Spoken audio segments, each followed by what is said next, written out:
Let's start with Tommy Dearden.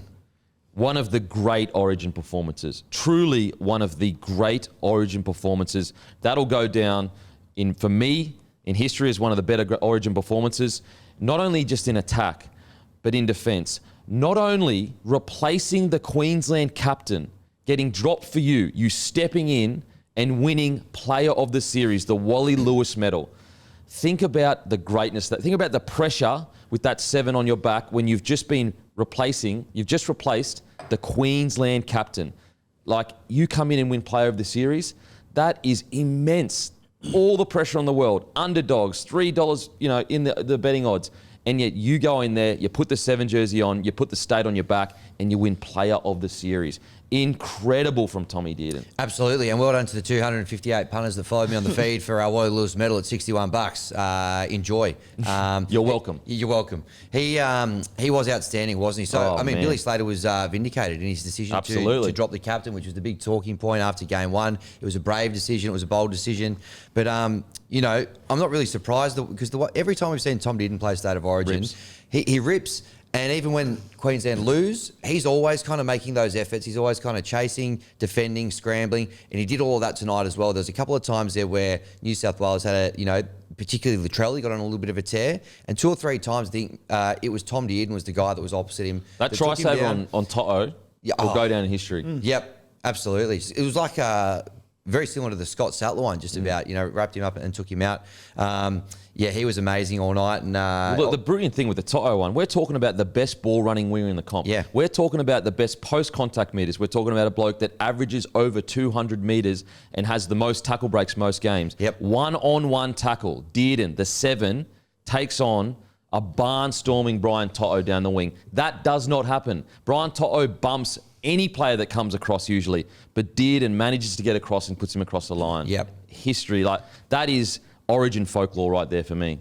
Yeah, Tommy Dearden, as we know, Kempy, everything refers back to Supercoach stats when we talk about footy. And Tommy Dearden is an okay Supercoach player because you don't get extra points for those scrambling efforts in D. That tackle on Brian Toto, that's 1 point in Supercoach when it goes down, as you said, in Origin folklore. And the effort area after effort area that Tommy Dearden has came up with in this game, and especially defensively, were just remarkable. But even just being in support of Hammer when he makes that breakdown, there, all those little things.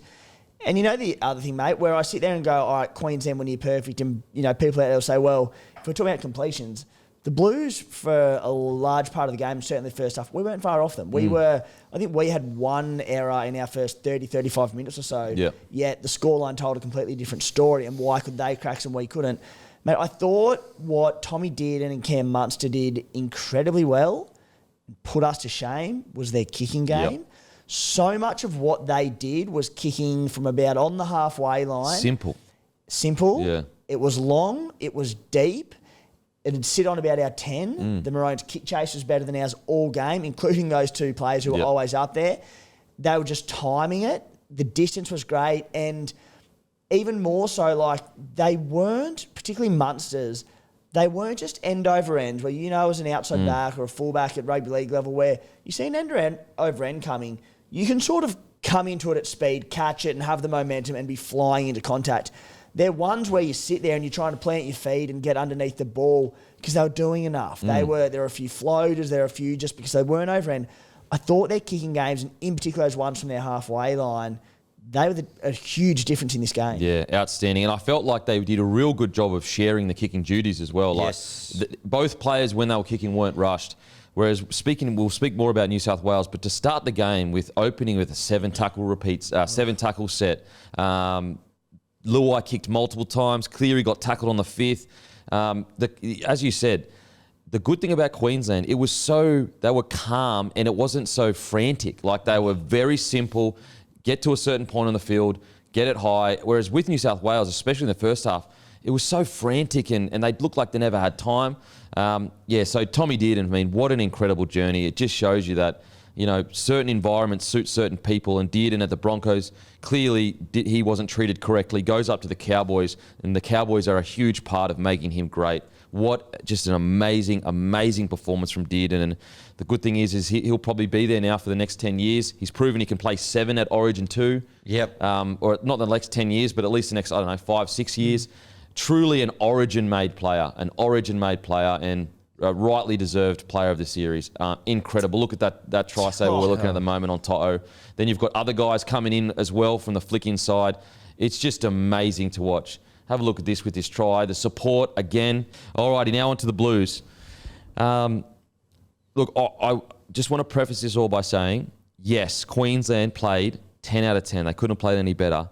But I still believe that there's some key players in key positions that just didn't stand up in this game. Mm-hmm. I really felt it was Cleary's time to stand up. I really did. And unfortunately, whether it's through injury, that's a lack of confidence, whether it's, just the year that it's been, whether it's tired from the last 4 years, but unfortunately he didn't step up tonight. And I think heading into next year, I think the Blues, and look, I know I'm a Queenslander, so you can tell me to go get fucked, but I think the Blues need to look at that 7 jersey and say it is completely up for grabs now. There is no more mortgages on any jersey. What are your thoughts? Yeah, go get fucked, Kempy. No, it is. Yeah. Look, I started last year, and we've sort of spoken about Nathan Cleary and the impact of Mitch Moses coming in for Game 3 last year and winning with Luai, and you sort of boys sat there and went, you weren't, and particularly Roo wasn't convinced on Cleary long term with some of the options that we had after winning the series last year. And I sort of said, as long as Nathan Cleary has a pulse, he'll be our halfback. But, mate, this is pretty inexcusable. And what's most disappointing for me around Nathan Cleary in this one, he wasn't bad as such, but you don't necessarily have to score tries and set them up and be perfect in all those sort of ways and put on a 10 out of 10 every game. That's fine. Of course not. But you're a number 7. You're the chief in this team. It is your job to get the team around the park. And unfortunately, there were just too many occasions where we took wrong fifth tackle options. We didn't adapt to the situation of the game, and it all comes back on him. And the amount of times that, whether he'd run it on fourth tackle and couldn't get the kick away, or even just opportunities, particularly early on in the game where, especially Luai's got a decent kicking game, a decent short kicking game. Nathan Cleary's kicking game is arguably the best in the NRL. Yep. He had to be taking 9 out of 10 kicks, and he just wasn't in position to do so, or wasn't over-calling for it, or any of these sorts of things. And sure, in the back end of the second half when we were chasing the game, he tried his arse off and he tried to be in everything and run it, but it was just the fallback of being a number 7. It's your job to get the team around the park, take the right decisions. I didn't think that was done this in this game. Yeah, and I think he fell back into the whole drop under. It just doesn't seem to work, that system in Origin. And I think that he's come to the first, obviously he's had challenges in his career before, but I think that this is his defining next 12 months. I really do. He can either go back and have the redemption arc, or someone's going to come in and steal that jersey from underneath him. I will say I've been a big believer in Cleary, that I thought this was his moment. I really thought that he would make it happen. Unfortunately, I was wrong. But I still hope and believe that he'll fight back to fight for this jersey, whether it's not next year but the year after. He's still 27 years old. He's not that old at the moment. But I do think that the jersey has to be fully up for grabs heading into next year. Yeah. We're going to see a lot of Nathan Cleary for the Blues for the next 5-6 years. Of course we are. And there's every chance he's our number 7 for Game 1 next year. But the mortgage that we thought he had, it's just now gone. It's not. I think you've got to hit the reset button. I actually think it's actually better for him too, to kind of go away and go look at the situation and go, and he would have already for sure, but go, how do I add things to my game that can make me be the great player I need to be in Origin? Now, we have to remember, Andrew Johns didn't have his great moment till he was 30 years old. I think he was 30 years old. So he's got time, Cleary. But unfortunately, this series, he had the opportunity to... The big concern I had was the first 20 minutes, the fact that Luai was kicking and it was just frantic. He just didn't have hold of his team. And I don't know whether he was lacking confidence because of his injury or whatever, but it just, unfortunately, he allowed that 20 minutes to kind of get away from him a little bit. And I just think that he just needs to find a way to... Because at Penrith, everything's built around him. So he's the man. They do everything he says. I think he needs to find a way to walk into camp and make it's his team. Like, you do what I say, and if you don't do what I say, I'm going to blow up at you, like Joey would do. Put it this way, like, with the team the Blues had, you'd say, oh, why are you comparing him to Joey? Because people do all the time after the premierships. And Origin is the level where you need to go, all right, you've won comps and that's all good at club level, but this is the bigger stage. This is where you need to do it. And Joey Johns does not lose this series.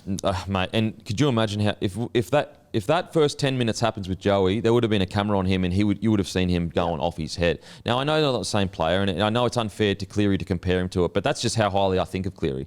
That's how highly I think of him. However, as I said, I think that Blues need to hit a reset button on their halves. I think that they need to be going into next year and going, it is truly the best player for the position. That may be Cleary. He may earn that back. Cleary has hit a speed bump in one of the greatest club careers we've ever seen. The next 12 months, we're going to see a champion react to that. I believe in Cleary. I think he'll bounce back, but I do think the Blues need to reset the question of who the jersey is. And I think right now, you've got a young guy named Katoa sitting there that if he continues this form, it's going to be a very tough question who the 7 is next year. And as I said, I think, I know we've said this before, and we'll probably say it again, but this could be the making of Nathan Cleary as he heads into the best years of his career, as halves mature in those late 20s to 30 years old. And because he has had the mortgage where he's gone, whether he's believed it or not, but deep down he's known that's his 7 jersey. When he's fit, he's playing 7 for the Blues, and he's had that for a number of years. This is the first time after it was Moses and Luai that won us Game 3 last year, and after he wasn't able to get the job done in this one, that he'll go, okay, I've got Isaiah Katoa coming through who's doing special things. You've got Mitch Moses, whose stocks continue to go through the roof with every game he doesn't play. Yeah. You go Katoa, you go Moses. Luai's obviously in the picture. He'll go.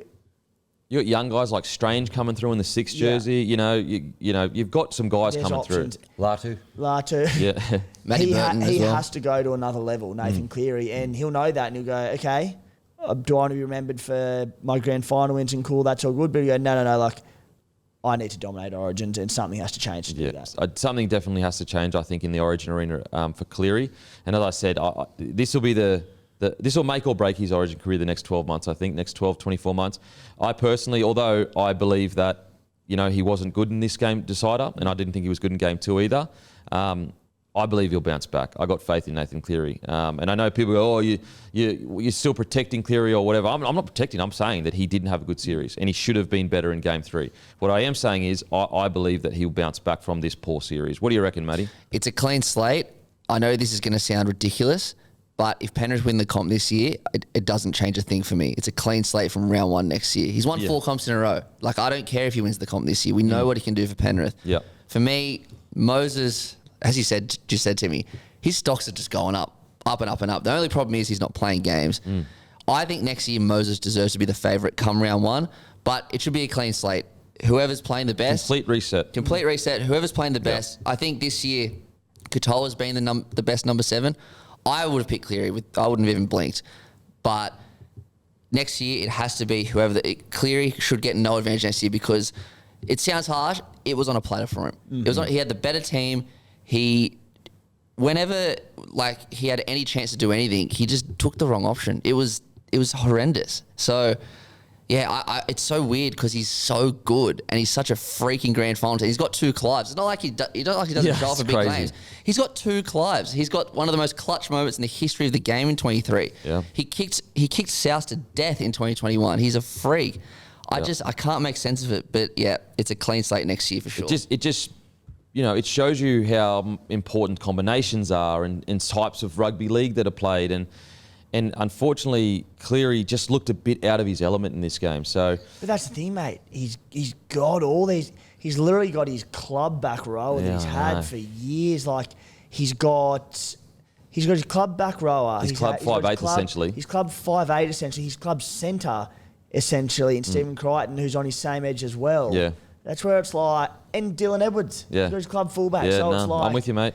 They're really, there is really no excuse, really. Like in regards to the esteem in which I hold Cleary, there's no real thing I can point to and say, oh, this is why this thing that was out of his control is why he didn't play well, unless his injury is way worse than we can think. Well, that's the only thing that I can kind of think. Before game 2, you know, he didn't look great, like in the warm-up and all that sort of stuff, and obviously relinquished the goal kicking. But yeah, both games, the first couple of kicks, Luai did them. And you'd imagine in a game, you know, the series has kind of been hyped up. I'm sure he's hyped it up himself as well, to be one that he could really put his stamp on and cement his sort of legacy. You'd imagine he'd be going, give me the footy, let's go. I want to set the tone and put the first couple up. But yeah, it wasn't the case in both these games. And in terms of being harsh on him, Kempy, and holding him in such high esteem, we'll put it this way. Jerome Luai didn't have a good game either. We're not going to roast him to Kingdom Come because we don't hold him the same. He's not on the same level as because he's Nathan not. So it's like Luai, not a great game, but you know, I wasn't expecting Luai necessarily to come out and have a world beater. I was from Cleary. Yeah. So he's got to go back to the drawing board when it comes to Origin. I think it's a scary prospect for club footy. Oh yeah. You know, because he is going to go back all guns a blazing to rectify this game, and. There just seems to be a mental block with Origin with him that he just got to work through. He just got to keep chipping away. I'm a fan of Cleary, I'll admit it. I believe that he'll be able to bounce back. But as I said, that doesn't take away the fact that he needed to be better this game, and he wasn't. He was actually not good at all. He wasn't terrible, but he definitely wasn't good. I just think that it's going to be super interesting what happens next year. Really, really interesting in regards to the 7 jersey, because the tough thing is if Cleary comes out and plays outstanding, we know that. Like, you know, like let's say Cleary plays as good as he did 2023 for the whole year or whatever. You're still going to have in the back of your mind, we've been here before. Cleary has been the best player in the game by a country mile and then gone into Origin and unfortunately hasn't won a decider yet. Whereas Moses, on the other hand, you know, he can come in playing pretty well and then go in and obviously won a series. So it's a tough decision because, like, let's say Cleary does kill it and he's the form half of the competition next year. What's different to what's happened before? Nothing. So, you know what I mean? So how do you make that call? Yeah, that's what makes it so tough. That's kind of the question. I think Matty nailed it. I think you just said it's a clean slate round 1 next year and you go, all right, who's playing the best? Yeah. So hopefully you can bounce back.